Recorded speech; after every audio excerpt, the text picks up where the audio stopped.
So কালকে আমি সেই ভিডিওটা আপলোড করলাম না, এটা বলার জন্য যে আমি দেখব এক্স্যাক্টলি আমি কোন টাইমে ভিডিও আপলোড করলে আমার ভিডিওতে ভিউজ হয়।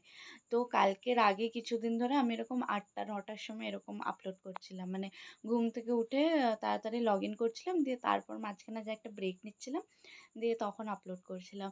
তো মানে ওখানে তো মানে ২টো, ৩টে, একটাতে তো 0 ভিউজ। আমি তো বাপরে! কি হয়ে গেল? মানে এরকম কেন? এটলিস্ট ১০টা-১২টা তো হওয়ার কথা। তো কিন্তু যে ভিডিওগুলোতে আমার অনেক বেশি, বেশি ভিউজ হয়েছে না, যেরকম ৫০০, ৭০০, ৩০০, তো আমি একটা জিনিস নোটিস করেছি, ওগুলো আইদার আমি এরকম সকাল ৭টা করে আপলোড করি বা এরকম বিকেল করে আপলোড করি, তাহলে এরকম হয়। তো আমি ওইটাই পরীক্ষা করার জন্য কালকে আমি যেটা সকাল ৭টার সময় আমি এরকম শিডিউল করে রেখেছিলাম, ঠিক আছে? দিয়ে তারপরে তো আমার ওটাতে ৫০০ র মতন, ৫০০ র ওপরেই ভিউজ হয়ে গেছে অ্যান্ড আমার আরও ২টো সাবস্ক্রাইবার বেড়ে গেছে। তো এখন আমার টোটাল সাবস্ক্রাইবার হচ্ছে 37। তো আমি এখন আবার এই ভিডিওটা রেকর্ড করছি। ঠিক আছে? তো এখন বাজে হচ্ছে ১২টা। তো আমি এখনই এটা রেকর্ড করে এটাকে আমি শিডিউল করে দেবো।